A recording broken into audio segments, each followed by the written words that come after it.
Hello विद्यार्थी मित्रों, sem 6 BSc sem 6 chemistry paper 8 physical chemistry विनर्बर साउथ गुजरात यूनिवर्सिटी सूरत एमानुं आजे आपणुं चेप्टर है न्यूक्लियर रसायणनी उपयोगिता।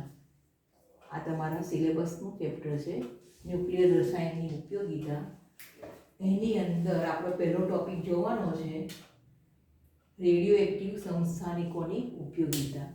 ए पहला आपणे जोई लईए कि न्यूक्लियर रसायण एटले शुं। ए तमारे सेम 5 में आवी गयेलुं छे कि परमाणुना न्यूक्लियसमां जे आपणे न्यूक्लियसनो जे आपणे अभ्यास करीए छीए एने आपणे न्यूक्लियर रसायण कहीए छीए।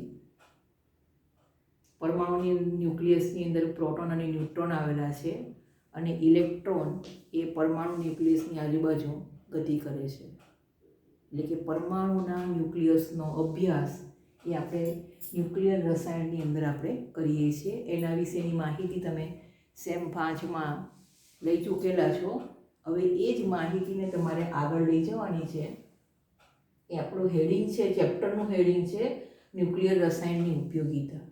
એની ઉપયોગિતા કઈ કઈ છે એમાં પહેલી ઉપયોગિતા આપણે જોવાની છે કે મેઇન હેડિંગ છે આપણું न्यूक्लियर।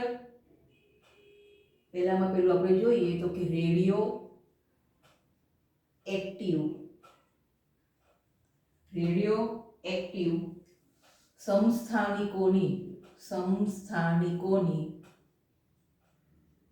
उपयोगिता।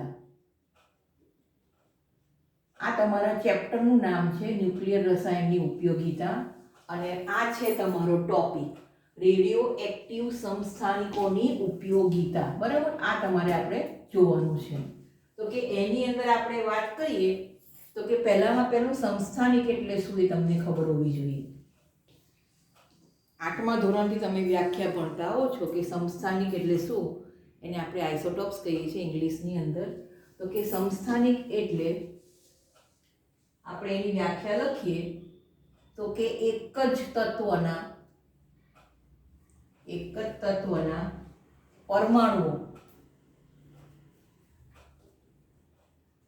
के जेनो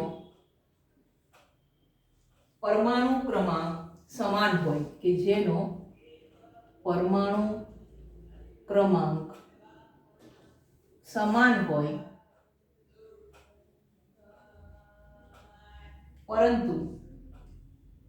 परंतु परमाणु भार अलग अलग होय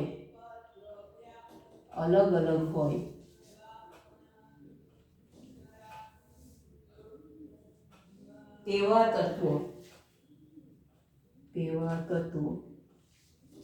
एकबीजाना समस्थानिको कहेवाय।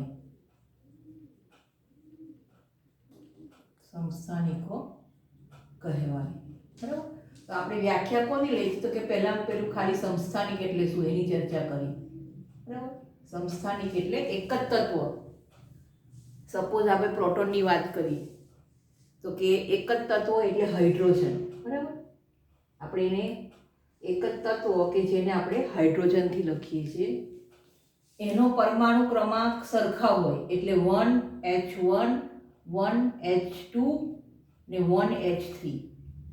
એટલે અહીંયા જુઓ આ દરેક એક જ તત્વો એટલે કે હાઇડ્રોજન છે અને એના પરમાણુ ક્રમાંક આપણી આગળ સરખા છે આ અને એના પરમાણુ ભારાંકની સંખ્યા અલગ અલગ છે। તો કે આવા તત્વોને આપણે સમસ્થાનિક કહીએ છીએ। હવે આપણે વાત કરીએ તો કે સમસ્થાનિકને તમે કઈ રીતથી યાદ રાખી શકો અથવા તો કઈ રીતથી સમજી શકો। તો કે આવા તત્વો છે સમસ્થાનિકો એ તમારા આવર્ત કોષ્ટકમાં જે તત્વો રહેલા છે એ તત્વોના પરમાણુ ભાર કરતાં સમસ્થાનિકોના પરમાણુ ભાર અલગ હોય છે।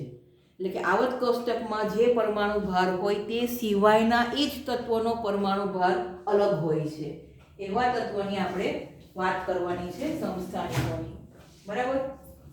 તો એવા હું સમસ્થાનિકો લખું છું તો કે પહેલું તત્વ આપણે લખેલું છે પ્રોટોન, ત્યાર પછી આવે છે આયોડીન। आयोडीन 130 ए एनो तमारा આવત કોષ્ટકમાં જોવા મળે છે તે, અને એનો સમસ્થાનિક એટલે 131. બરાબર, હું અહીંયા તત્વ લખું છું કે જે આવત કોષ્ટકમાં હોય છે, અને એનો અહીંયા સમસ્થાનિક લખું છું કે જેની ઉપયોગિતા આપણે જોવાની છે. ત્યાર પછી આવે છે સોડિયમ કે જેનો પરમાણુ ભાર 23 છે અને એનો સમસ્થાનિક એટલે સોડિયમ 24. ત્યાર પછી આપણે લખીએ ફોસ્ફરસ 30 અને ફોસ્ફરસ 32. અહીંયા પરમાણુ ક્રમાંકની વાત કરી તો સોડિયમનો 11 આવે, ફોસ્ફરસનો 15 આવશે, આ પણ 15 આવશે, એટલે ફોસ્ફરસ 30 અને ફોસ્ફરસ 32. તો ફોસ્ફરસ 32 છે એનો સમસ્થાનિક છે. પછી વાત કરીએ તો કે કેલ્શિયમ 40 છે અને એનો આપણે સમસ્થાનિક એટલે કેલ્શિયમ 45 કે જેની ઉપયોગિતા આપણે જોવાની છે. અને ત્યાર પછી અગત્યનો સમસ્થાનિક છે 8 ઓક્સિજન 16 અને એનો સમસ્થાનિક છે 8 ઓક્સિજન 18 કે આની ઉપયોગિતા પણ આપણે જોવાની છે. એટલે અહીંયા રેડિયો એક્ટિવ સમસ્થાનિકોની ઉપયોગિતા તો કે આ બધા સમસ્થાનિકો છે, અને આવા સમસ્થાનિકો જ્યારે આલ્ફા બીટા ગેમા કિરણો ઉત્પન્ન કરતા હોય તો આવા સમસ્થાનિકોને રેડિયો એક્ટિવ સમસ્થાનિક કહેવામાં આવે છે. અત્યારે તમારે સેમ 6 ની અંદર તમારે આ સમસ્થાનિકોનો ઉપયોગ જોવાનો છે. આયોડિન 31, સોડિયમ 24, ફોસ્ફરસ 32, કેલ્શિયમ 45 અને ઓક્સિજન 80, અને બીજું આવે છે કાર્બન 12 અને કાર્બન 14, 6 કાર્બન 12 અને 6 કાર્બન 14. આ પણ એનો સમસ્થાનિક છે કાર્બનનો. તો આ બધા સમસ્થાનિકોની એટલે કે રેડિયો એક્ટિવ સમસ્થાનિકોની આપણે ઉપયોગિતા જોવાની છે. આ માત્ર તમને ઇન્ટ્રોડક્શન આપેલું છે કે સમસ્થાનિક એટલે શું અને રેડિયો એક્ટિવ સમસ્થાનિકોની ઉપયોગિતા, તો કયા કયા તત્વો છે કે જેને આપણે રેડિયો એક્ટિવ સમસ્થાનિક કહીએ છીએ. બરાબર, હવે આપણે જોઈએ આગળ તો કે રેડિયો એક્ટિવ સમસ્થાનિકોની પહેલી ઉપયોગિતા આપણે જોઈશું મેડિસિનમાં. મેડિસિનની અંદર એની ઉપયોગિતા આપણે જોવાની છે. રેડિયો એક્ટિવ સમસ્થાનિકોની ઉપયોગિતા એનો પહેલો પ્રકાર આવે છે કે મેડિસિનમાં. પહેલી ઉપયોગિતા તો કે રેડિયો એક્ટિવ સમસ્થાનિકોની રેડિયો એક્ટિવ સમસ્થાનિકોની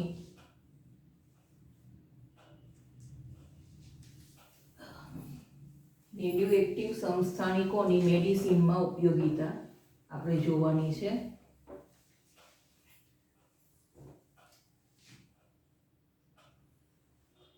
સમસ્થાનિકોની મેડિસિનમાં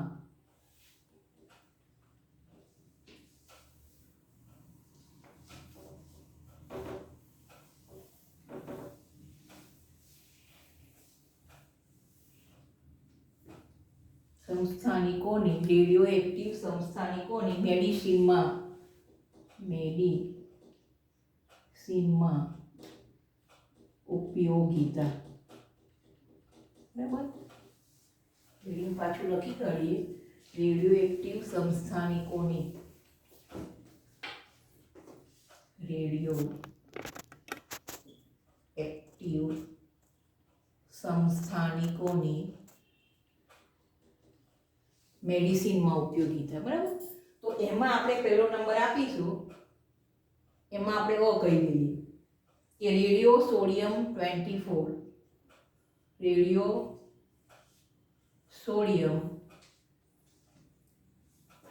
સોડિયમ એને આપણે 24 કહીએ છીએ. સોડિયમ 23 નો સમસ્થાનિક. બરાબર, એનો સમસ્થાનિક એટલે સોડિયમ 24, અથવા તમે એને સોડિયમ સ્ટારથી પણ દર્શાવી શકો છો. રેડિયો એક્ટિવને લેબલિંગ કરેલું છે એવું કહી શકાય. તો અહીંયા રેડિયો સોડિયમ 24 ની ઉપયોગિતા જોઈએ તો કે એની પહેલી ઉપયોગિતા છે કે શરીરમાં લોહીનું પરિભ્રમણ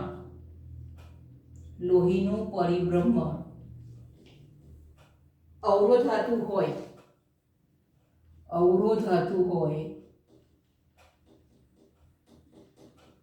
તો સોડિયમ 24 ના ઉપયોગથી આપણે જોઈ શકીએ છીએ, એનું નિદાન કરી શકીએ છીએ.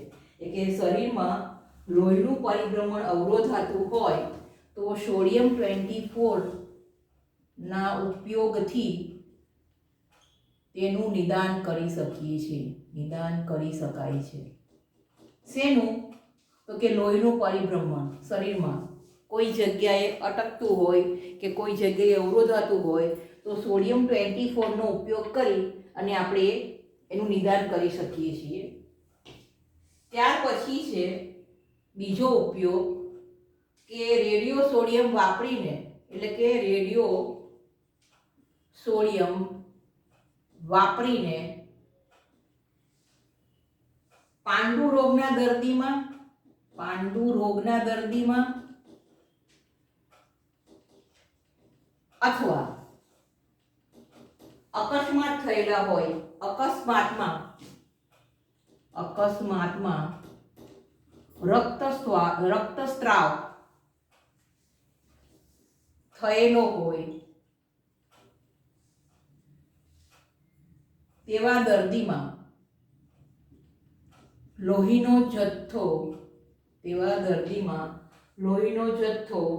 આઇસોટ્રોપિક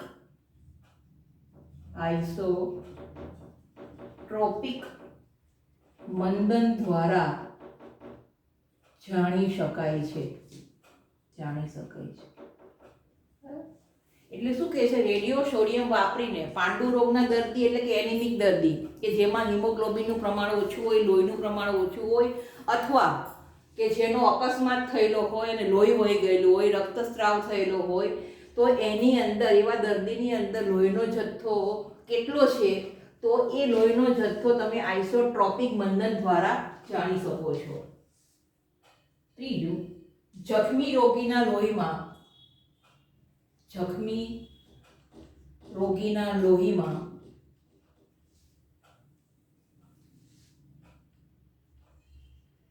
સોડિયમ 24 ધરાવતું મીઠાનું દ્રાવણ દાખલ કરી, બરાબર, રેડિયો સોડિયમ ધરાવતું મીઠાનું દ્રાવણ દાખલ કરી જખમ આગળ લોહી પહોંચે છે કે નહીં તે જાણી શકાય છે. હવે સોડિયમ 24 ધરાવતું મીઠાનું દ્રાવણ એટલે તમને ખબર છે કે મીઠું એટલે NaCl થાય, બરાબર, મીઠું એટલે NaCl. પણ આપણે જે રોજબરોજમાં મીઠાનો ઉપયોગ કરીએ છીએ તે Na23Cl ધરાવતું આપણે ઉપયોગ કરીએ છીએ. પણ અહીંયા જખમી રોગીમાં શું કીધું છે? જખમી રોગીના લોહીમાં આપણે કયું NaCl નાખવાનું છે? તો કે NaCl નાખવાનું છે, પણ એને લેબલિંગ કરીને, એટલે કે Na24Cl ધરાવતું અથવા Na એને પણ કહી શકાય, Na*Cl ધરાવતું દ્રાવણ, આપણે મીઠાનું દ્રાવણ તમે આપો તો એ જખમ આગળ લોહી પહોંચે છે કે નહીં, એટલે કે એ જગ્યાએ લોહીનું પરિભ્રમણ થાય છે કે નહીં એ જાણી શકાય છે. આ ઉપરાંત ચોથો અને છેલ્લો ઉપયોગ હૃદયના ધબકારા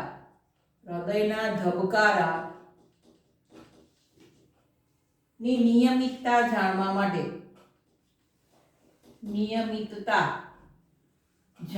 માટે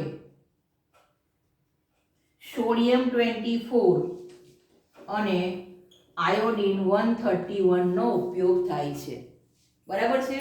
એટલે કે આપણે ચર્ચા કરીએ છીએ રેડિયો એક્ટિવ સમસ્થાનિકોની ઉપયોગિતા, તો કે રેડિયો આઇસોટોપ્સ છે એની પહેલી ઉપયોગિતાની આપણે ચર્ચા કરીએ છીએ તો કે શેમાં? તો કે મેડિસિનમાં, બરાબર. રેડિયો એક્ટિવ સમસ્થાનિકોની પહેલી ઉપયોગિતાની આપણે ચર્ચા કરીએ છીએ મેડિસિનની અંદર. તો મેડિસિનની અંદર સોડિયમ 24 છે એની ઉપયોગિતાની આપણે ચર્ચા કરી. તો કે સોડિયમ 24 એટલે કે તમે એ સોડિયમ છે એનો રેડિયો એક્ટિવ સમસ્થાનિક સોડિયમ 24 નો ઉપયોગ કરીને લોહીનું પરિભ્રમણ અવરોધાતું હોય એ જાણી શકાય છે. કોઈ પણ દર્દી હોય અથવા તો કોઈ પાંડુ રોગનો દર્દી હોય એમાં રહેલો લોહીનો જથ્થો આઇસોટ્રોપિક મંદનથી જાણી શકાય છે. કોઈ જખમ આગળ એ લોહી પહોંચે છે કે નહીં તે પણ સોડિયમ 24 ના ઉપયોગથી જાણી શકાય છે. અને હૃદયના ધબકારાની નિયમિતતા જાણવા માટે પણ સોડિયમ 24 અને આયોડિન 31 નો ઉપયોગ થાય છે. બરાબર, આ આપણી વાત થઈ સોડિયમ 24 ની. હવે આપણે ચર્ચા કરીએ છીએ રેડિયો ફોસ્ફરસ 32 ની ઉપયોગિતા. રેડિયો ફોસ્ફરસ 32, તમને ખબર છે કે ફોસ્ફરસ છે એનો એક્ચ્યુઅલ પરમાણુ ભાર તો 30 છે, 30 છે, અને એના સમસ્થાનિક એટલે કે 32 ની વાત કરવાની છે. ફોસ્ફરસ 30 તમારા આવર્ત કોષ્ટકમાં છે અને ફોસ્ફરસ 32 એનો સમસ્થાનિક છે. બરાબર, તો હવે આપણે ચર્ચા કરવાની છે આની અંદર બીજો ઉપયોગિતા રેડિયો ફોસ્ફરસ 32. રેડિયો ફોસ્ફરસ એટલે કે ફોસ્ફરસ 32 ની ઉપયોગિતા. તો કે રેડિયો ફોસ્ફરસ 32 ની આપણે વાત કરીએ તો કે સામાન્ય કોષ કરતાં ઘણી વખત શું થાય છે, અનિયમિત કોષની વૃદ્ધિ થાય છે. એને પરિણામે ગાંઠ, કેન્સરની ગાંઠ કે કોઈ પણ પ્રકારનો કોષોનો જથ્થો જોવા મળે છે. અને એવા જગ્યાએ તમે ફોસ્ફરસ 32 નાખવામાં આવે તો એ જગ્યાએ ફોસ્ફરસનું વધારે પ્રમાણમાં શોષણ થાય છે. એટલે આપણે કઈથી કહી શકીએ કે સામાન્ય કોષ કરતાં ઘણી વખત શું થાય, અનિયમિત રીતે કોષોની વૃદ્ધિ થાય છે. બરાબર છે, કે જેને આપણે કોષો બધા ભેગા થાય એને આપણે ગાંઠ કહીએ છીએ. તો એ ગાંઠ છે, એ ગાંઠની અંદર ફોસ્ફરસ 32 નું વધારે પ્રમાણમાં શોષણ થાય છે અને એને આધારે તમે કેન્સર અને પ્રાણઘાતક રોગ વિશે તમે જાણકારી મેળવી શકો છો. એટલે કે શું થાય કે કોઈ પણ જગ્યાએ સામાન્ય કોષ કરતાં અનિયમિત રીતે કોષોની વૃદ્ધિ થાય અને ગાંઠ બને છે તો એ ગાંઠની અંદર ફોસ્ફરસ 32 છે એ વધારે પ્રમાણમાં શોષણ થાય છે એ જગ્યાએ. બરાબર, તો એ જગ્યાની કઈ જગ્યા એટલે એ જગ્યા તમે નક્કી કરી શકો છો કે કઈ જગ્યાએ તમારી આ ગાંઠ છે અથવા તો એ વધારે પ્રમાણના કોષો એકબીજા સાથે જોડાયેલા છે અને એને આધારે તમે કેન્સર અથવા તો પ્રાણઘાતક રોગનું સ્થાન નક્કી કરી શકો છો. હવે આનો જ ઉપયોગ કરીને એક બીજા પ્રકારનો કેન્સર છે કે લ્યુકેમિયા, એનો પણ ઈલાજ કરી શકો છો, લ્યુકેમિયાનો. ત્યાર પછી ફોસ્ફરસ 32 નો ઉપયોગ ચામડીના રોગોના ઉપચારમાં પણ થાય છે. ચામડીના રોગોના ઉપચારમાં, નિયોપ્લાઝમાના નિદાનમાં પણ એનો ઉપયોગ થાય છે. નિયોપ્લાઝમાના નિદાનમાં. બરાબર, અને છેલ્લો ઉપયોગ જોઈએ તો અસ્થિભંગ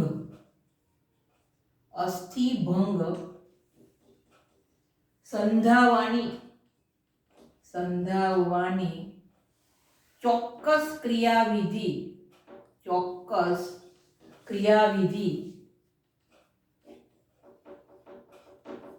સમજવામાં થાય છે.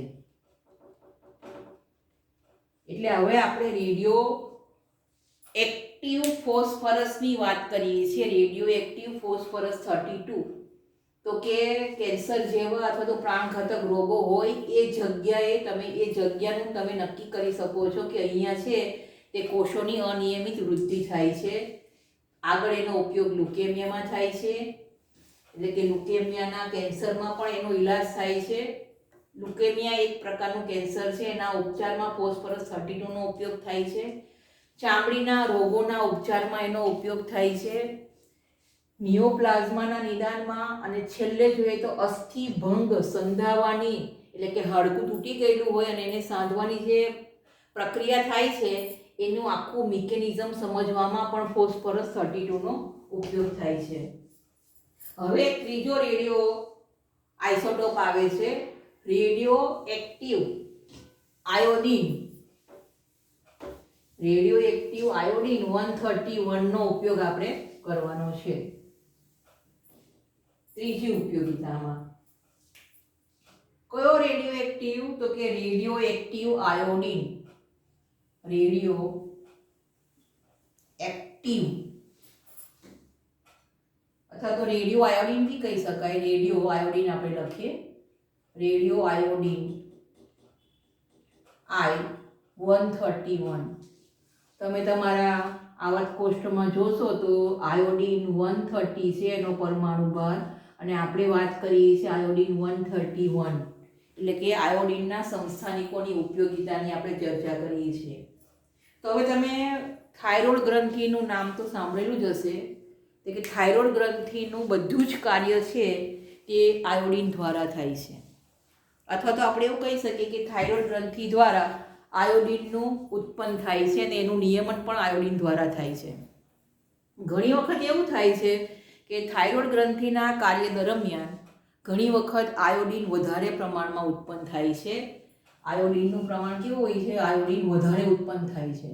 આયોડિન વધારે, ત્યારે એ જે પ્રકારનો રોગ છે એને હાઇપરથાઇરોડિઝમનો રોગ કહેવામાં આવે છે.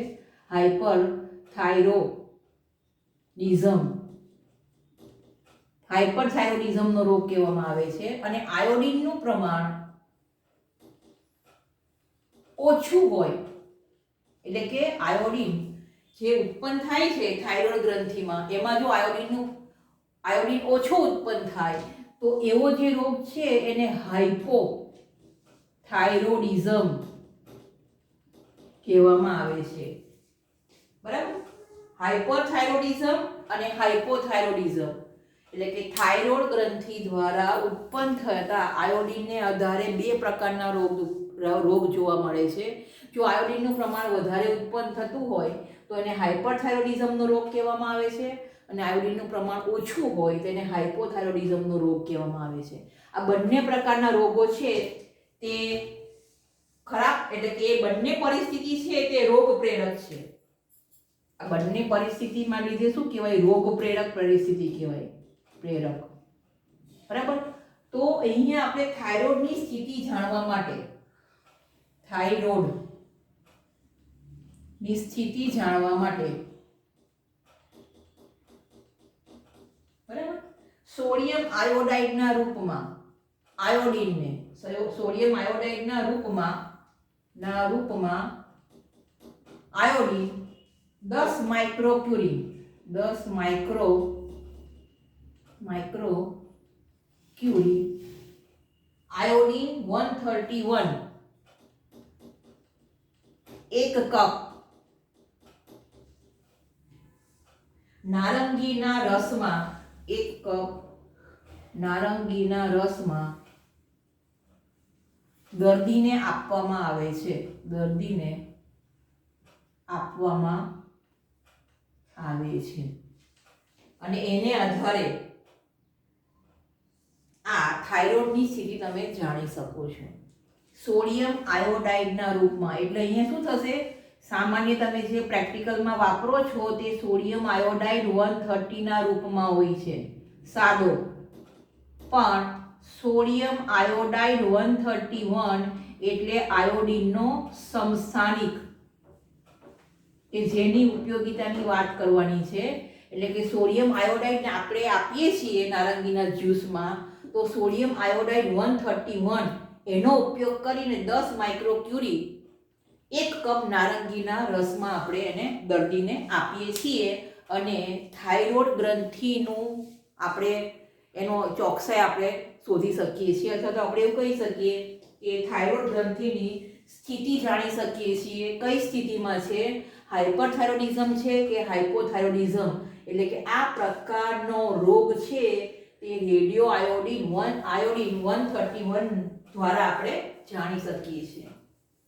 હવે આયોડિન 131 ની જ આપણે વાત કરીએ તો કે બીજી ઉપયોગિતા છે તે મગજમાં રહેલી ગાંઠ નું સ્થાન નક્કી કરવા માટે. મગજમાં રહેલી ગાંઠ છે એનું સ્થાન નક્કી કરવા માટે, એટલે કે મગજમાં રહેલી મગજની મગજની ગાંઠનું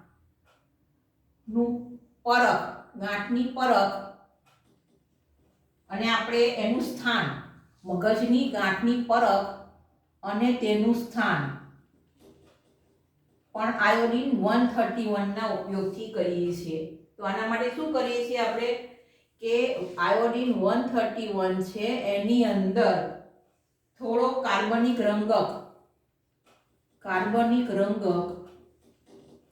ઉમેરી દર્દીને ઇન્જેક્શન દ્વારા આપણે આપવામાં આવે છે. દર્દીને ઇન્જેક્શન દ્વારા આયોડિન 131 અને કાર્બનિક રંગક ઉમેરી અને ઇન્જેક્શન દ્વારા આપવામાં આવે છે.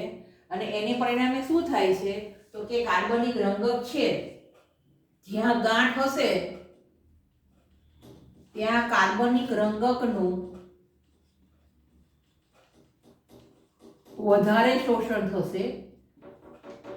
બરાબર, એ શોષણને લીધે અમુક વિકિરણો ઉત્પન્ન કરે છે. એ શોષણ થાય છે એટલે વિકિરણો ઉત્પન્ન થાય છે અને એ વિકિરણનું એનાલિસિસ કરવાથી એ વિકિરણનો કયા જગ્યાએથી વધારે પ્રમાણમાં વિકિરણો ઉત્પન્ન થાય છે એ વિકિરણોનું એનાલિસિસ કરતા આપણને મગજમાં રહેલી ગાંઠ છે અને છે તો કઈ જગ્યાએ છે એ આપણે નક્કી કરી શકીએ છીએ. કોની મદદથી? આયોડિન 131 ની મદદથી. આગળની ઉપયોગિતા છે કે સિરપ આલ્બ્યુમિન પ્લાઝમાનું કદ નક્કી કરવા માટે. સિરપ આલ્બ્યુમિન પ્લાઝમાનું કદ નક્કી કરવા માટે આયોડિન 131 નો ઉપયોગ થાય છે. અને છેલ્લે ઉપયોગિતા છે પેનક્રિયાસની ક્રિયાવિધિ અથવા તો પેનક્રિયાસનું કાર્ય સમજવા માટે. હવે આપણે જોઈએ તો કે રેડિયો એક્ટિવ આયોડિન છે, રેડિયો આયોડિન 131, તો કે પહેલામાં પેલું થાઇરોઇડ ગ્રંથિનું કાર્ય સમજવા માટે. બીજી ઉપયોગિતા છે મગજની ગાંઠ અને ગાંઠની પરખ અને એનું સ્થાન નક્કી કરવા માટે. ત્રીજી ઉપયોગિતા છે આલ્બ્યુમિન પ્લાઝમાનું કદ નક્કી કરવા માટે. અને ચોથી અને છેલ્લી ઉપયોગિતા છે પેનક્રિયાસનું કાર્ય સમજવા માટે. એટલે આપણે ચર્ચા કરીએ છીએ મેડિસિનમાં ઉપયોગિતા. આગળ પેલી આપણે વાત કરી સોડિયમ 24 ની વાત કરી અને આ બીજી ઉપયોગિતા છે. બીજી ઉપયોગિતા ફોસ્ફરસ 32 ની વાત કરી કે જેનો ઉપયોગ આપણે મેડિસિનમાં કરીએ છીએ. અને ત્રીજો સંસ્થાનિક આયોડિન 131 ની વાત કરી કે જેની ઉપયોગિતા આપણે મેડિસિનમાં જોઈ. એટલે મેડિસિનમાં મુખ્યત્વે સોડિયમ 23 અને સોડિયમ 24 એટલે આટલા ફોસ્ફરસ 32, આયોડિન 131 અને સોડિયમ 24 આ ત્રણ રેડિયો એક્ટિવ સંસ્થાનિકોની આપણે ઉપયોગિતા મેડિસિનમાં જોઈ. આ ત્રણ સંસ્થાનિકોની. હવે આપણે ઉપયોગિતા બદલાય છે એગ્રીકલ્ચર ક્ષેત્રે અથવા તો આપણે કહી શકીએ કે કૃષિ ક્ષેત્રે રેડિયો એક્ટિવ સંસ્થાનિકોની ઉપયોગિતા. બરાબર, એટલે કે પહેલો પોઈન્ટ આપણે અહીંયા પૂરો થાય છે. બીજો પોઈન્ટ આપણે જોવાનો છે કૃષિ ક્ષેત્રે રેડિયો એક્ટિવ સંસ્થાનિકોની ઉપયોગિતા. એની ચર્ચા આપણે કરવાની છે. આપણે લખીએ બીજી ઉપયોગિતા. એમાં આવે છે કૃષિ ક્ષેત્રે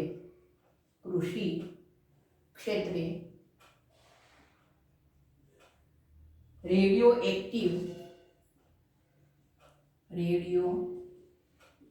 એક્ટિવ સંસ્થાનિકોની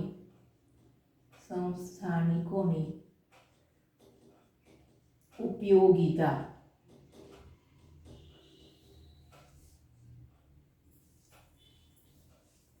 કૃષિ ક્ષેત્રે રેડિયો એક્ટિવ સંસ્થાનિકોની ઉપયોગિતા. એમાં આપણે પહેલામાં પહેલી ઉપયોગિતા જોઈએ તો કે પહેલી ઉપયોગિતા આપણી આવશે આની અંદર. કઈ આવશે તો કે કેલ્શિયમ ફોર્ટિફાય. એ સંસ્થાનિક છે કેલ્શિયમનો. એના ઉપયોગથી એસિડિક જમીનમાં કેલ્શિયમ ઓક્સાઇડ અને કેલ્શિયમ કાર્બોનેટ છે એમાં રહેલો કેલ્શિયમ વનસ્પતિ દ્વારા અથવા તો એવું કહી શકીએ કે છોડ દ્વારા સમાન પ્રમાણમાં શોષણ થાય છે. કેલ્શિયમ ફોર્ટિફાયની મદદથી આપણે એવું જાણી શકીએ છીએ કે કેલ્શિયમ ઓક્સાઇડમાં રહેલો કેલ્શિયમ અને કેલ્શિયમ કાર્બોનેટમાં રહેલો કેલ્શિયમ છોડ દ્વારા સમાન પ્રમાણમાં શોષણ થાય છે. પરંતુ કેલ્શિયમ સલ્ફેટમાં રહેલો કેલ્શિયમ ઓછા પ્રમાણમાં શોષાય છે. ઓછા પ્રમાણમાં શોષાય છે. બીજી ઉપયોગિતા છે કે ફોસ્ફરસ 32, બરાબર, ફોસ્ફરસ 32 ના ઉપયોગથી જુદા જુદા ફોસ્ફરસ યુક્ત ખાતરોની ઉપયોગિતા અને કયા વનસ્પતિને અથવા તો કયા પાકને કેટલા પ્રમાણમાં ખાતર જોઈશે અને ક્યારે ખાતર જોઈશે એનો ઉપયોગ આપણે ફોસ્ફરસ 32 ની મદદથી કરી શકીએ છીએ.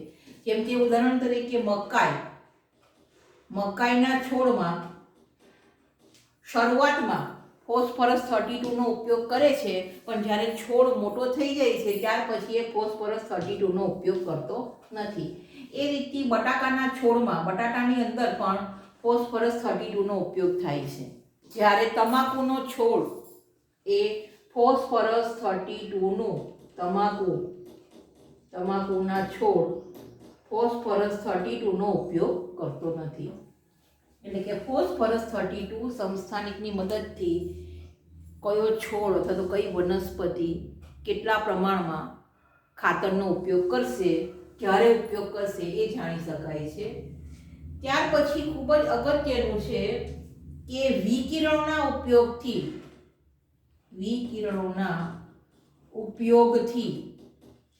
વિકિરણ એટલે આલ્ફા બીટા ગેમા વિકિરણના ઉપયોગથી જનીનિક ફેરફાર કરીને છોડ છે, બીજ છે, એનો જનીનિક ફેરફાર કરી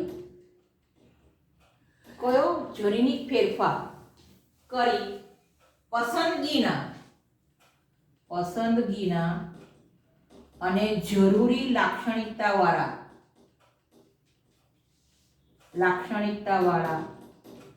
છોડ આપણે મેળવી શકીએ છીએ. આખો જનીનિક ફેરફાર આપણે કરીએ છીએ.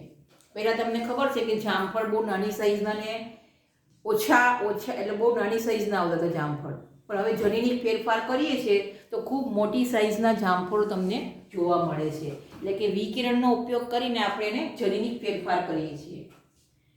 ત્યાર પછી અગત્યની વસ્તુ છે વિવિધ ખોરાકની ચીજો, જેમ કે શાકભાજી, દૂધ, માખણ, ઈંડા, બરાબર, માંસ. આ બધી વસ્તુ છે તે થોડા સમયમાં બગડી જાય છે, પણ જો એને ગેમા કિરણના સંપર્કમાં મૂકવામાં આવે જો આ વસ્તુઓને, તો આ બધી જ વસ્તુઓ એના સુગંધ છે કે એને કલર છે કે એની કોઈ પણ પ્રકારના ફેરફાર થયા સિવાય એના ઓરિજિનલ સ્ટેપમાં જ એને લાંબો સમય સુધી સાચવી શકીએ છીએ. ગેમા કિરણના સંપર્કમાં આવવાથી એમાં જીવાતો પડતી નથી અને એને પરિણામે આપણે આ વસ્તુ લાંબા સમય સુધી સાચવી શકીએ છીએ. ને આગળની વસ્તુ છે કે કાર્બન 14, એ આપણે આગળ ડીપમાં ભણવાનું છે કે કાર્બન 14 ની મદદથી પ્રકાશ સંશ્લેષણની ક્રિયાવિધિ આપણે સમજી શકીએ છીએ. આની પછીનો ટોપિક છે પ્રકાશ સંશ્લેષણની ક્રિયાવિધિમાં કાર્બન 14 ની ઉપયોગિતા, બરાબર. અને છેલ્લી ઉપયોગિતા જોઈએ તો કે હવે તમને ખબર છે કે ચોમાસાની અંદર ડુંગળી કે લસણ હોય તો ભેજવાળા વાતાવરણની અંદર એમાં ફણગા ફૂટી જાય છે, કોટા ફૂટી જાય છે. તો એ કોટા અને ફણગા ફૂટતા અટકાવવા માટે લસણ, ડુંગળી અને બટેટા ને ગેમા કિરણના સંપર્કમાં રાખવામાં આવે છે. અથવા તો એવું કહી શકીએ કે ગેમા કિરણના સંપર્કથી લસણ, ડુંગળી, બટેકા જેવા વસ્તુમાં જે ફણગા ફૂટે છે તે લાંબા સમય સુધી એમાં ફણગા ફૂટતા નથી.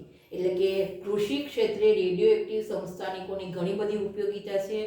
પહેલી ઉપયોગિતા કેલ્શિયમ ફોર્ટિફાયની છે કે જેમાં તમે કહી શકો કે છોડ દ્વારા સમાન પ્રમાણમાં શોષણ થાય છે. કેલ્શિયમ સલ્ફેટમાં છોડ દ્વારા ઓછા પ્રમાણમાં શોષાય છે. કોનું શોષણ? તો કે કેલ્શિયમના શોષણની વાત કરીએ છીએ. ફોસ્ફરસ 32ની ઉપયોગિતાથી કયો છોડ કેટલા પ્રમાણમાં ખાતરનો ઉપયોગ કરશે, ફોસ્ફરસ યુક્ત ખાતરનો, એ આપણે જાણી શકીએ છીએ. પછી વિકિરણનો ઉપયોગ કરીને જનીનિક ફેરફાર કરીને પસંદગીના અને જરૂરી લાક્ષણિકતાવાળા છોડ મેળવીએ છીએ. પછી શાકભાજી, દૂધ, માખણ, ઈંડા અને માંસને ગેમા કિરણના સંપર્કમાં લાવવાથી ઘણો લાંબો સમય સુધી આપણે રાખી શકીએ છીએ. કાર્બન 14નો ઉપયોગ કરીને પ્રકાશ સંશ્લેષણની ક્રિયાવિધિ આપણે સમજી શકીએ છીએ.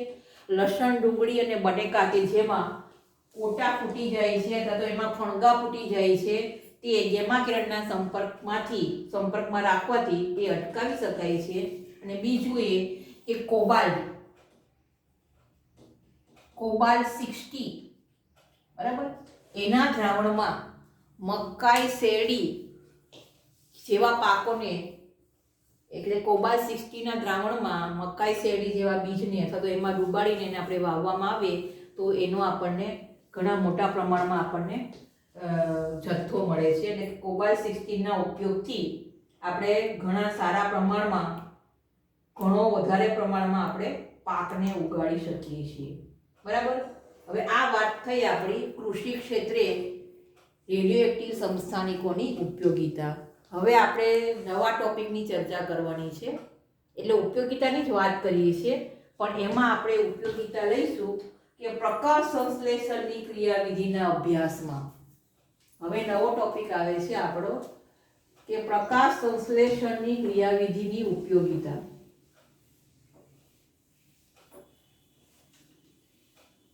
પ્રકાશ સંશ્લેષણની ક્રિયાવિધિ આપણે જાણી શકીએ છીએ.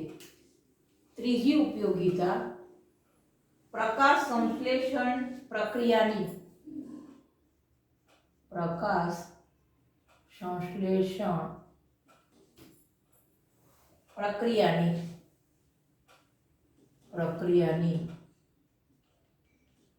ક્રિયાવિધિ ના અભ્યાસમાં પ્રકાશ સંશ્લેષણ પ્રક્રિયાની ક્રિયાવિધિના અભ્યાસમાં કોનો ઉપયોગ કરીએ છીએ? તો કે કાર્બન 14. એમાં આપણે ઉપયોગ કરીએ છીએ પ્રકાશ સંશ્લેષણની ક્રિયાવિધિમાં આપણે ઉપયોગ કરીશું ઓક્સિજન 16નો ઉપયોગ, કે જેની મદદથી આપણે પ્રકાશ સંશ્લેષણની ક્રિયાવિધિ જાણી શકીશું. ઓક્સિજન 16 એ સામાન્ય છે અને એનો સમસ્થાનિક છે એટલે ઓક્સિજન 18નો ઉપયોગ કરી અને પ્રકાશ સંશ્લેષણની ક્રિયાવિધિ આપણે જોઈશું. હવે તમને ખબર છે કે પ્રકાશ સંશ્લેષણ એટલે શું? તો કે પ્રકાશ સંશ્લેષણ એટલે સૂર્યપ્રકાશ અને હિમોગ્લોબિનની હાજરીમાં, ક્લોરોફિલની હાજરીમાં આપણે પાણી અને કાર્બન ડાયોક્સાઇડનો ઉપયોગ કરી સ્ટાર્ચ અથવા તો ગ્લુકોઝ અને ઓક્સિજન ઉત્પન્ન થાય છે. તો કે પહેલામાં પેલું જોઈએ તો કે લીલી વનસ્પતિ સૂર્યપ્રકાશ અને ક્લોરોફિલની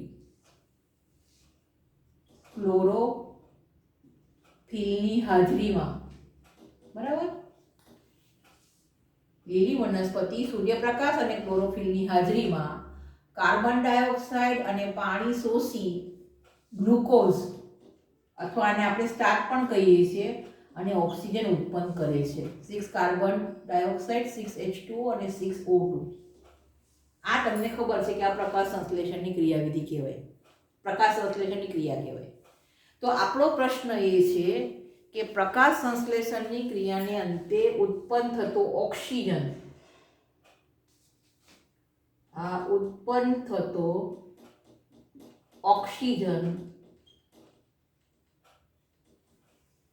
કાર્બન ડાયોક્સાઇડમાં રહેલા ઓક્સિજનમાંથી આવે છે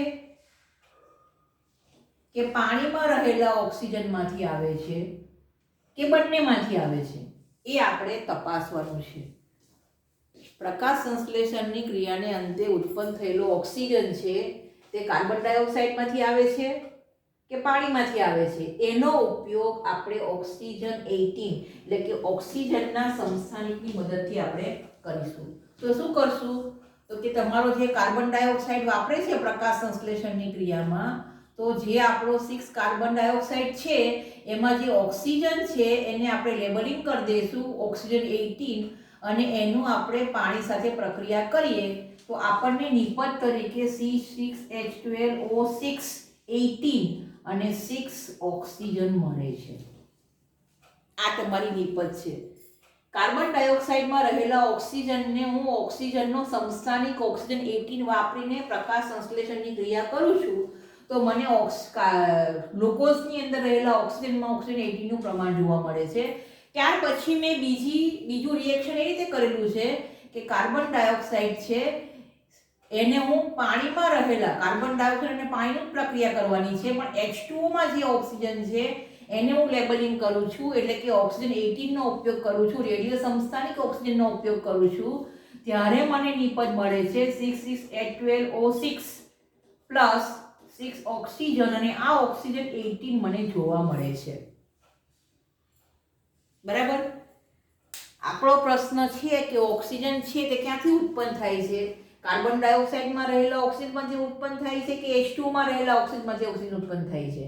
તો મેં બંને રીતે પ્રક્રિયા કરી. એક વખત કાર્બન ડાયોક્સાઇડને લેબલિંગ કરેલું છે ઓક્સિજન 18 થી અને પ્રક્રિયા કરીએ છીએ તો સ્ટાર્ચની અંદર ઓક્સિજન 18 જોવા મળે છે, અને બીજી વખત કાર્બન ડાયોક્સાઇડને હું પાણી સાથે પ્રક્રિયા કરું છું તો ઓક્સિજનની અંદર મને 18 જોવા મળે છે એટલે કે રેડિયો એક્ટિવ સમસ્થાનિક ઓક્સિજન 18 મળે છે. એનો અર્થ એવો થાય કે પ્રકાશ સંશ્લેષણની પ્રક્રિયાને અંતે તમને જે ઓક્સિજન મળે છે તે H2O માંથી મળે છે. H2O માંથી ઓક્સિજન મળે છે, નહીં કે કાર્બન ડાયોક્સાઇડમાંથી. જ્યારે કાર્બન ડાયોક્સાઇડને આપણે લેબલિંગ કરીએ છીએ તો ગ્લુકોઝમાં રહેલા ઓક્સિજનની અંદર ઓક્સિજન 18 જોવા મળે છે. એટલે કે પ્રકાશ સંશ્લેષણ પ્રક્રિયાની ક્રિયાવિધિના અભ્યાસમાં આપણે ઓક્સિજન 18 રેડિયોએક્ટિવ સમસ્થાનિકોનો ઉપયોગ કરી અને આપણે સાબિત કરીએ છીએ કે ઉત્પન્ન થયેલો ઓક્સિજન એ પાણીમાં રહેલા ઓક્સિજનનો છે. બરાબર. હવે આગળ એક નવી બીજી ઉપયોગિતા આપણે જોવાની છે કે કાર્બન 14. બરાબર. અત્યાર સુધી આપણે ચર્ચા કરી ઓક્સિજન 18 ની ઉપયોગિતાની અને પ્રકાશ સંશ્લેષણમાં એનો ઉપયોગ કરેલો છે. ચોથી અને છેલ્લી રેડિયો સમસ્થાનિકની ઉપયોગિતા છે કાર્બન 14 નો ઉપયોગ કરીને. હવે આપણે રેડિયોએક્ટિવ સમસ્થાનિક તરીકે આપણે કાર્બન 14 નો ઉપયોગ કરીશું. ચોથી ઉપયોગિતા જોઈએ.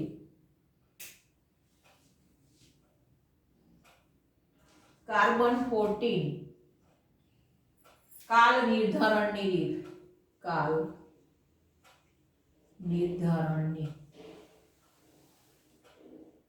કાલ નિર્ધારણની રીત વડે વય નક્કી કરવી.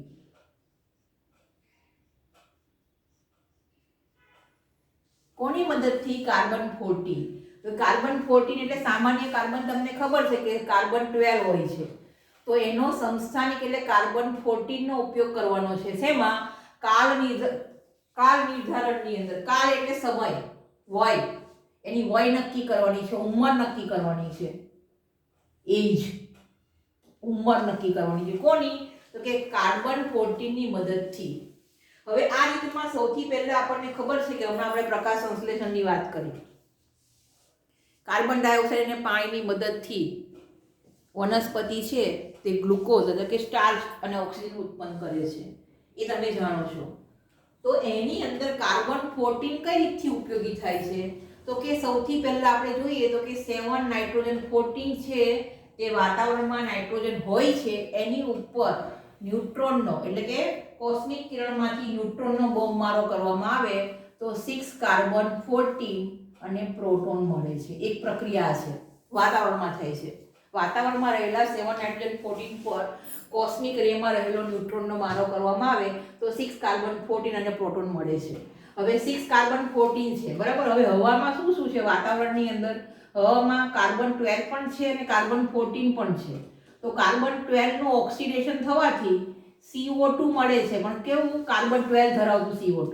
અને કાર્બન 14 નું ઓક્સિજન સાથે રિએક્શન થવાથી કાર્બન ડાયોક્સાઇડ મળે, પણ કેવું? કાર્બન 14 ધરાવતું. એટલે કે વાતાવરણની અંદર કાર્બન ડાયોક્સાઇડ કાર્બન 12 ના રૂપે પણ છે અને કાર્બન 14 ના રૂપે પણ છે. એટલે કે વનસ્પતિ છે તે આ બંને પ્રકારના કાર્બનનો ઉપયોગ કરીને સ્ટાર્ચ બનાવે છે અને એને લીધે તમારો જે સ્ટાર્ચ છે C6H12O6 એમાં રેડિયો એક્ટિવ કાર્બન રહેલો હોય છે. પણ એ રેડિયો એક્ટિવ કાર્બન છે એનું બીટા રેમાં વિખંડન થાય છે, બરાબર. કોનું? તો કે 6 કાર્બન 14 નું. 6 કાર્બન 14 નું 7 નાઇટ્રોજન 14 માં અને બીટા રેઝ એટલે કે ઇલેક્ટ્રોનના રૂપમાં -1 ઇલેક્ટ્રોન કહીએ. અને એ કોના આધારે કઈ રીતે થાય છે? તો કે કાર્બન 14 નો અર્ધ આયુષ્યકાળ છે 5568 વર્ષ પ્રમાણે થાય છે. 5568 પ્રમાણે કાર્બન 14 જે રેડિયો એક્ટિવ એલિમેન્ટ છે એનું વિખંડન થાય છે બીટા રેઝમાં અને સાથે સાથે 7 નાઇટ્રોજન 14 મળે છે. આ બંને પ્રક્રિયા હવામાં થાય છે અને અહીંયા તમારી આ જે પ્રક્રિયા છે તે વનસ્પતિમાં થાય છે, જીવંત વનસ્પતિમાં. એટલે આપણે એવું પણ કહી શકીએ કે બધા જ સજીવો કે જેઓ પ્રત્યક્ષ કે પરોક્ષ વનસ્પતિ ઉપર આધારિત હોય,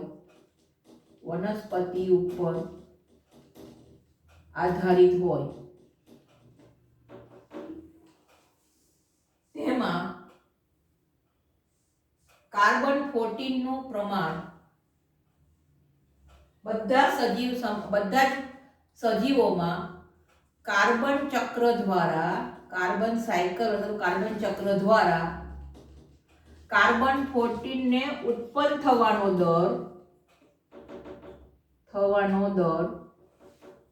અને કાર્બન 14 ને ક્ષય થવાનો અથવા તો વિખંડન થવાનો દર સરખો હોય છે. કઈ રીતે કહી શકીએ? તો કે બધા જ સજીવો કે જે પ્રત્યક્ષ કે પરોક્ષ રીતે વનસ્પતિ ઉપર આધારિત હોય છે એમાં કાર્બન 14 છે તે કાર્બન ચક્ર દ્વારા કાર્બનને ઉત્પન્ન થવાનો દર અને કાર્બનને ક્ષય થવાનો દર અચળ હોય છે. સરખો નહીં પણ અચળ હોય છે, એક ચોક્કસ હોય છે, બરાબર. અથવા તો એવું કહી શકીએ એના વચ્ચે સંતુલન સ્થપાયેલું હોય છે. આ બંને વચ્ચે એક પ્રકારનું સંતુલન સ્થપાયેલું હોય છે. આનો અર્થ એવો થાય કે જીવંત વનસ્પતિ છે એમાં કાર્બન 14 નું ચોક્કસ પ્રમાણ રહેલું હોય છે. એને કાર્બન 14 ને ઉત્પન્ન થવાનો દર અને ક્ષય થવાના દર વચ્ચે એક ચોક્કસ સંતુલન સ્થપાયેલું હોય છે. ત્યાર પછી આવે છે વૈજ્ઞાનિક વિલાર્ડ લીબી. 1960 માં વૈજ્ઞાનિક વિલાર્ડ લીબીએ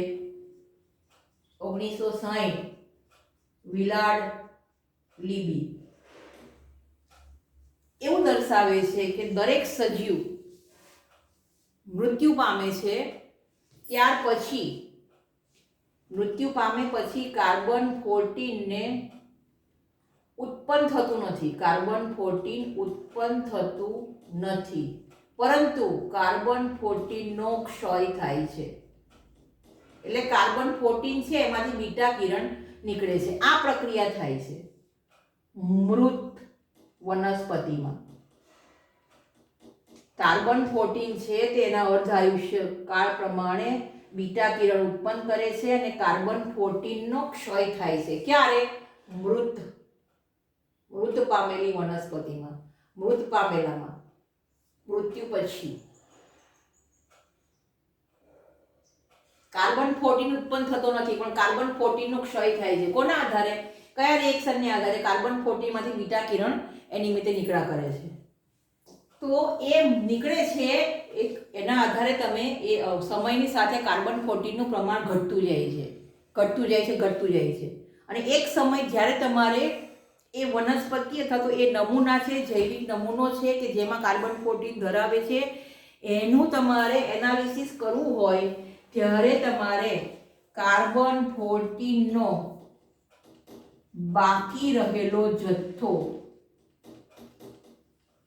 બાકી રહેલા જથ્થાની સક્રિયતાને આધારે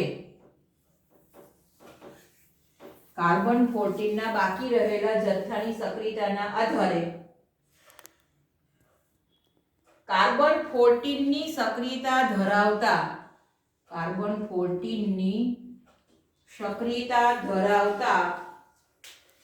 પુરાતન અને જૈવિક નમૂના, કાર્બન 14ની સક્રિયતા ધરાવતા પુરાતન અને જૈવિક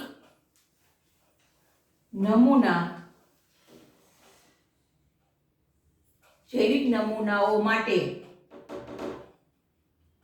આ રીત ઉપયોગી છે. ખ્યાલ આવે છે? આપણે જે ઉંમર નક્કી કરવાની છે નમૂનામાં, કેવો નમૂનો જોઈએ તો કે કાર્બન 14ની સક્રિયતા ધરાવતા પુરાતન અને જૈવિક નમૂનાઓ.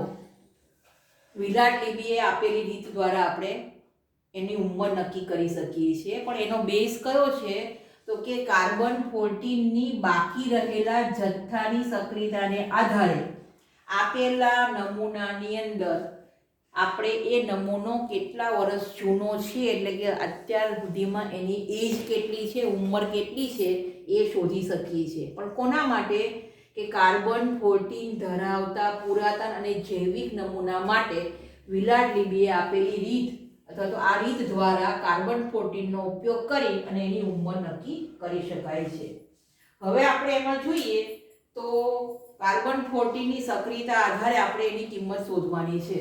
તો એના માટે એક સૂત્ર આવે છે,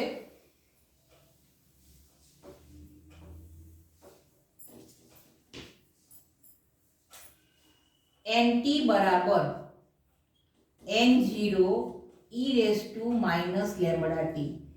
Nt એટલે શું થશે તો કે મૃત નમૂનામાં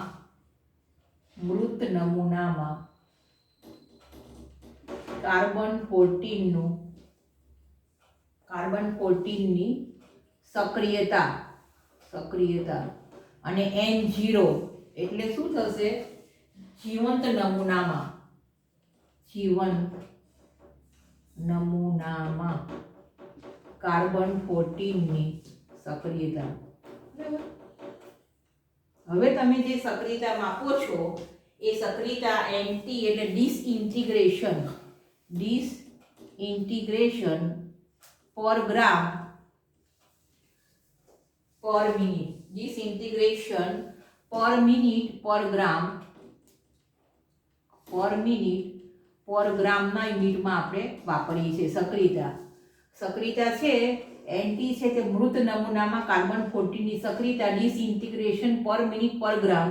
અહીંયા પણ જીવંત નમૂનામાં પણ ડિસઇન્ટિગ્રેશન પર મિનિટ પર ગ્રામ આ એના યુનિટમાં આપણે વાપરીએ છીએ. લેમ્બડા છે તે કાર્બન 14નો ક્ષય અચળાંક છે. અચળાંક જ કહેવાય પણ અહીં ક્ષય અચળાંક આપણે લખીએ છીએ કે જેની કિંમત અર્ધ આયુષ્ય કાળ પરથી આપણે મેળવી શકીએ છીએ. લેમ્બડા છે, આ લેમ્બડા તે ક્ષય અચળાંક છે અને એનો ઉપયોગ આપણે કાર્બન 14ના અર્ધ આયુષ્યમાંથી મેળવીએ છીએ. તો T1/2 બરાબર T1/2 બરાબર 0.693 ડિવાઇડ લેમ્બડા. અને અહીંયા આપણે લેમ્બડાને સૂત્રનો કરતા બનાવી દઈએ તો લેમ્બડા બરાબર 0.693 છેદમાં 5568 વર્ષ. બરાબર, આ તમારા લેમ્બડાની કિંમત આવે છે. આ સૂત્ર તમારે 12માં આવી ગયેલું છે ને FYમાં પણ આવી ગયેલું છે. રાસાયણિક ગતિશાસ્ત્રની અંદર આ પ્રક્રિયાનું તમારું સૂત્ર આવી ગયેલું છે એનું આપણે અર્ધાયુષ્ય સમય ઉપરથી આપણે કે શોધતા હતા દર અચળાંક, પણ અહીંયા આપણે લેમડા એક અચળાંક છે એને આપણે ક્ષય અચળાંક કહીએ છીએ, એ આ સૂત્રની મદદથી આપણે શોધીએ છીએ. બરાબર. NT તમને મળી ગયું. મૃત નમૂનામાં કાર્બન 14 ની સક્રિયતા N0, જીવંત નમૂનામાં કાર્બન 14 ની સક્રિયતા, અને છેલ્લે આપણે જોઈએ તો T કે જે આપણે શોધવાનું છે. બરાબર. સ્મોલ t કે જેનું આપણે આયુષ્ય નક્કી કરવાનું છે, આયુષ્ય અથવા તો ઉંમર અથવા તો એની એજ. બરાબર. T એ સમય બતાવે છે અથવા આપણે એને સમય કહીએ છીએ. એટલે કે આ સૂત્રની મદદથી તમે આપેલા નમૂનાના કે જે નમૂનામાં કાર્બન 14 ની સક્રિયતા રહેલી હોય એનું આયુષ્ય, ઉંમર, એજ અથવા તો એનો સમય નક્કી કરી શકીએ છીએ કે કેટલા સમય પહેલા એ મૃત પામેલો હતો. એટલે કે આજની તારીખથી કેટલા વર્ષો પહેલા એ મૃત્યુ પામેલો છે એની આપણે વય નક્કી કરીએ છીએ. બરાબર. એટલે આ બંને પ્રક્રિયા પણ ખૂબ અગત્યની છે. અહીંયા તમારે નાઇટ્રોજન 14 માંથી 6 કાર્બન 14 મળે છે અને 6 કાર્બન 14 માંથી ફરીથી વાતાવરણમાં નાઇટ્રોજન 14 જાય છે. એટલે કે વનસ્પતિ જ્યારે જીવંત હોય છે ત્યારે આ બંને પ્રક્રિયા દ્વારા કાર્બન 14 ને ઉત્પન્ન બી કરે છે અને કાર્બન 14 નો ક્ષય પણ કરે છે. એને આધારે તમે મૃત નમૂનામાં કાર્બન 14 માં બાકી રહેલી સક્રિયતાને આધારે તમે એનું આયુષ્ય આ સૂત્રની મદદથી શોધી શકો છો. એટલે આજે આપણે જોયું રેડિયો એક્ટિવ સમસ્થાનિકોની ઉપયોગિતા. પહેલી ઉપયોગિતા જોયું, મેડિસિનમાં એની ઉપયોગિતા જોઈ. ત્યાર પછી આપણે એની ઉપયોગિતા જોઈ કૃષિ ક્ષેત્રે એની ઉપયોગિતા જોઈ. ત્રીજી ઉપયોગિતા આપણે જોઈ પ્રકાશ સંશ્લેષણમાં એની ઉપયોગિતા, અને ચોથી ઉપયોગિતા છે આપણી કાર્બન 14 નો ઉપયોગ કરી અને કાળ નિર્ધારણમાં એટલે કે એનું એજ નક્કી કરવા માટે. પણ આ રીત છે એ એવા નમૂનામાં લાગુ પડે કે જેમાં કાર્બન 14 ની સક્રિયતા ધરાવતું હોય. અને આ જે શોધ છે એ 1960માં વિલાર્ડ લિબીએ કરેલી છે. બરાબર. અહીં સુધી રાખીએ. હવે આપણે આવતી વખતે